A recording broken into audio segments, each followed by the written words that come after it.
Hello there, H+III+T.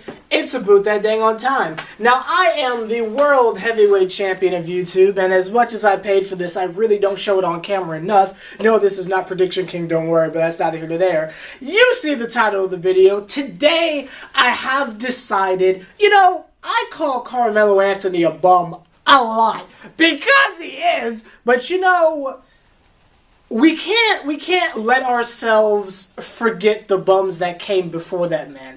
Yes, there are bums who are bigger than Carmelo Anthony. Someone left a comment last night talking about Al Harrington, and you know what? It just brought a sense of nostalgia and rage to me. So today I have made a list of all the bums we have had in recent memory, and let's just take a trip down memory lane. You think things are bad with Lance Thomas? Oh! You should have been around in 2007. Let go. Album of the year, song of the year, worst mixtape, Where's Carter 5, hosted by the Prediction King.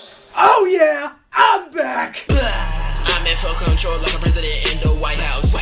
You ain't acting bright, I'll have to knock your lights out. I spit those evil bars like venom in my veins. Hits on me, DJ. This list I have compiled is 29 of the most infamous bums of the last decade. Now, I have been a fan of the Knicks since I was born. I didn't really have a choice. You know how it is in a New York-based household. You don't really have a choice, Knicks, Yankees, Giants, Rangers, you don't really have a choice in the Red Bulls. You don't really have a choice in the matter. You're just born into it, gosh dang it. But I've actually been actively watching them since 2006. So these are a list of the people over the literal last decade who are actually bigger bums than Carmelo Anthony. Shall we begin? Chris Duhon. Remember that bum? Remember that bum? Wrinkles himself, aka Al Harrington. Now the reason why we call him Wrinkles is because that man's he was such a bum that his forehead was actually wrinkly. I don't remember him doing that much, to be quite honest with you. I was 12 at the time, but I remember calling him a bum very often. What a bum. Stayed in the league way too long. And you know what? If you're watching this, Al, Mufasa. Stephon Marbury. Oh, this man has a special place in my heart. Now, rest in peace to that man's father, first of all. I think that's who died. I can't remember. And I know he's like a sensation in China and such right now, but when we had him, he wasn't doing that much. And let me tell you something. If you were such a sensation, you bum, Stephon Bumberry, okay, if you were such a sensation, you would have carried us on your back and took us into the finals like Carmelo did the first 3 years. But no, you were a fraud. Nate Robinson. Now, imagine dang on 13-year-old me. I've been like 5'6" for the last 10 years, basically. So imagine little old me in the 7th grade seeing this little guy, about my exact height, not only jump over Shaquille O'Neal, but block Yao Ming. Man, Nate Robinson was my favorite. But you know what? The older I got, the more I started to realize how much we were celebrating basically a shooting guard playing the point guard position. Basically Stephen Curry without the basketball IQ. What a bum Nate Robinson was. Again, stayed in the league way too long. And when he decided to betray us all and join the Celtics, gosh dang, I don't care if he was traded, and he did that thing where like you jump up and Paul Pierce went under him and Nate Robinson flew over, I laughed for years. David Lee, I know he was pretty darn good. I know he wasn't the worst thing about our team in that general time period. But you know what? I've never liked the guy. I don't think there's anything racial behind it. I just don't like him. I don't have a legitimate reason for it, but I don't like the guy. Jamal Crawford. Now, he's a bum, not because of what he did with us. Fun fact, that was my first Knicks jersey. But, he's a bum because of the multiple times he had a chance to come back to us, but decided not to because we weren't good enough for you. Oh, how's coming off the bench for the Clippers going, you bum? Oh, he got 6 man of the year. Oh, but he's not a starter. Yeah. Isaiah Thomas. Do we need to go into that at all? Jeremy Lin. Oh, that bum. Okay, remember how Linsanity took the sports world by storm? Yeah, it was a week long. It was a week of Linsanity, and from the time they put him in, the 39 points against Kobe and them, the game winner over the Raptors, I said he was a bum. And what happened? Oh, he's injured, and when he was 90%, he could have came back. He was 90%. He decided, no, I'm not going to come back and help us out against the Miami Heat. When Carmelo had to put us on his back again to even get our first playoff win in literal years, Jeremy Lin's on the bench like, no, I'm going to nurse my injury so I can get a big contract. Yeah. That's why we traded you for Felton, you bum. Where is he now? All right, Brooklyn. Wow, Karma got you, huh? How's it going in Brooklyn, buddy? Speaking of overhyped bums and failed experiments, remember when we had Tracy McGrady that one time? What a bum! Like, that guy was supposed to save us. We said we got Tracy McGrady. Remember that?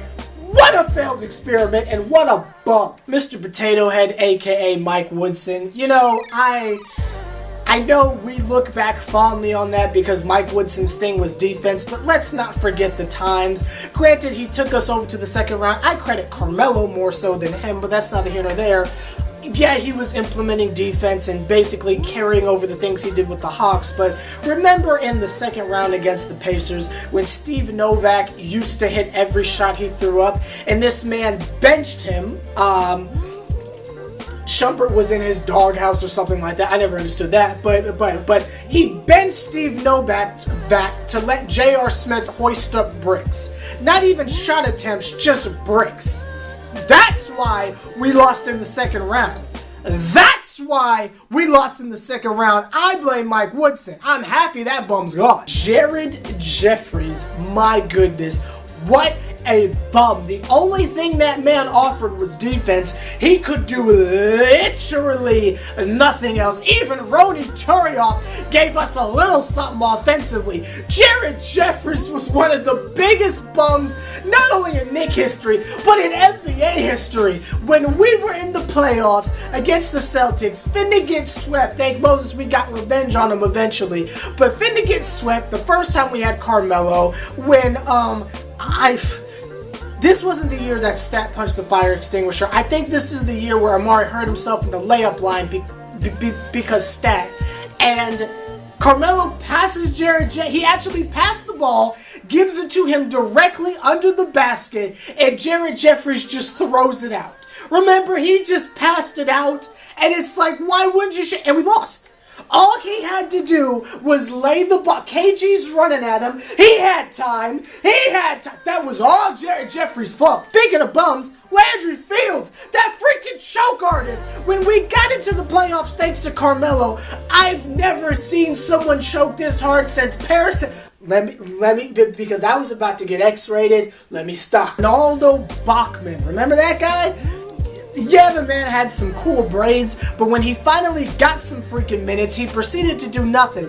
Then gets traded to the Bobcats and does nothing again, but then plays on the Nets and is a great person off the bench. Why he couldn't do that for us, I'm not sure, but the man was a bum. Raymond Felton. You know, there were some times that you want to give that bum a pass because he was out there playing with broken ribs. But man, Felton is a bum.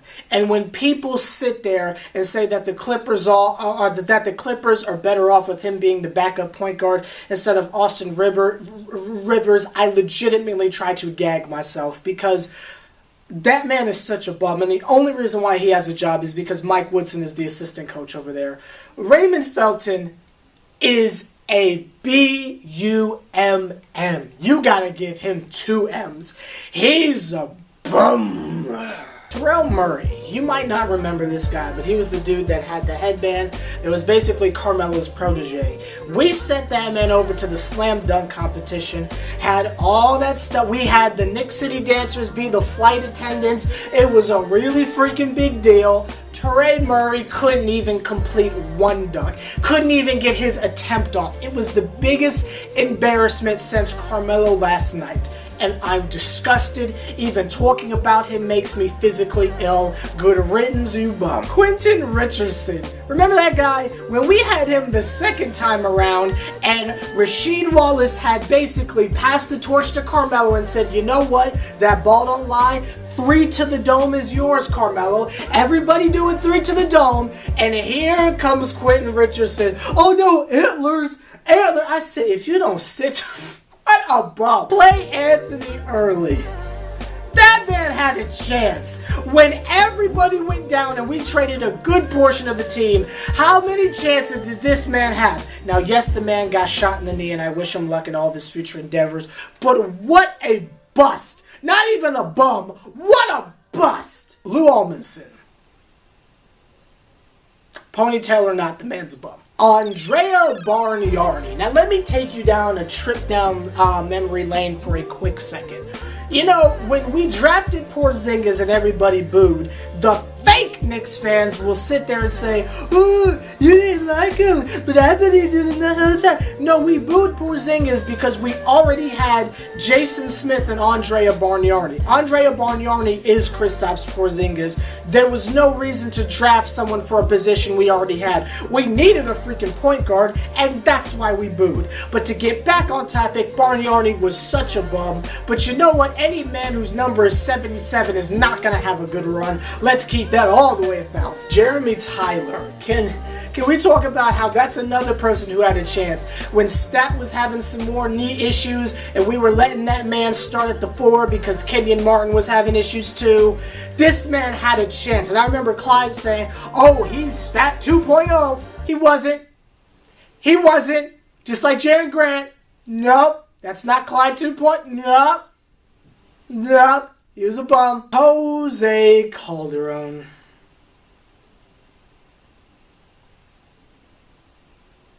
I don't even need to say anything. J.R. Smith. Now, if you guys were subscribed to me when I first started making videos on here, then you already know my feelings on him. There was not a single person in the world who was happier that JR got traded than me. That man is a bum. He's always been a bum, and he's still a bum right now. The only difference is he gets to hide behind LeBron James. Mike Bibby. Is he still... What happened to him altogether? Let's not call that man a bum. What happened to him altogether? Jason Kidd, that friggin' backstabber. When that man joined our team... Now, you know, I understand he was a voice and a veteran in the locker room, something that Carmelo's supposed to be right now, but that's another topic for another day. Remember there was that long period of time where Jason Kidd was just not hitting shots, and we were sitting there like, what is his function in life? Then that man... After being one of the catalysts, much like, man, shout out Marcus Camby for sacrificing his foot to get us into the playoffs, but that's neither here nor there. Jason Kidd did all that, caused all that noise, got all of our confidence up to retire, and then a week later joined the Brooklyn Nets. The most shiesty type thing I've ever seen in all of sports, but that's neither here nor there. Mon Shumpert, another bum. Do you know what Shumpert's problem was? Shumpert's problem was, and is still the case, when the bum is not hurt, and shout out to that man for coming back from an ACL tear, happened the same time Derek did, was a very messed up period of time. But when he did return, the problem with Shumpert is we never knew which Shumpert we were going to get. Were we going to get defensive specialist Shumpert, or were we going to get offensive three-point shooting Shumpert? There was never an in-between. He was never a double threat. It's either, well, which one are we going to get? And that's always going to be his problem. Again, it doesn't matter now because much like JR, he can just hide behind LeBron, and all you have to do is be active, and you'll get a ring over there. But that's neither here nor there. Mike D'Antoni. You know, when he quit. He didn't get fired. Remember, he resigned. We were really going through some stuff, and when he resigned, I remember that my economics coach sent me an email sending me the ESPN report, and that was like the happiest day of high school for me. I was so happy that bum was gone. Mike Woodson took over. We were on to better days. Until Phil Jackson came along and ruined everything. Tyson Chandler. We talked about him last night. My biggest issue with Tyson is that friggin' Tyson could not catch the ball to save his life. He would get some of the best lobs, like shotgun passes right to him, to have hands bigger than my car. The amount of times he had the Butterfinger fumbles was incredible to me. Tyson is a bum. Him and his chicken factory, you bum. You bum nuggets. Tim Hardaway Jr. Oh man, Tim. Timmy Tim, turn. We traded Tim Hardaway. As you guys remember, I got on here and I said that was the best day of my life. That guy from the start was a bum. And when we traded JR and Shumpert, that bum had a chance to do something great. He had a chance to do something great. He was supposed to step up and save the day. But what did he do? Not a thing. He couldn't hit a freaking shot, and I am happy that Atlanta is suffering because of him. Not just because I despise the Atlanta Hawks, but because Tim Hardaway Jr. is a bum. But do you recall the most famous bum of them all? Tony Douglas. Let me tell you something about Tony Douglas. That bum, oh my gosh. The originator of New York City hoisting. Do you remember when Baron Davis went down? Do you remember when Raymond Felton was hurt all those times? We had to look to someone to step up and just run point. Not even do like Derek does and run the team. Just run point. That's all he had to do is just run point. Take the ball down the court. This man hoisted more ridiculous shots than Carmelo ever will. Tony Douglas is the original bum. The bum of the universe. And I'm sick of it. Like, comment, subscribe, H+III+T, so you know the triple OG putting in as much work as me. Do me a favor, point them out. If you want to leave who you thought were the biggest bums over the last few years, feel free to let me know down below in the comments. And for all of you like older Knick fans and stuff, tell me stuff about the John Stark days. Tell me all about that job, because I don't remember any of it. See you guys later. It's a fun little video. We rag on Carmelo a bunch, but there have been some other bums we've had, but that's neither here nor there. And yes, first ballot Hall of Famers for the New York Knicks Bum Hall of Fame as soon as they retire or get traded. Carmelo Anthony and I'm not playing. No, not Kristaps Porzingis. Not Kristaps Porzingis. But Phil Jackson definitely. But that's not neither there. See y'all later.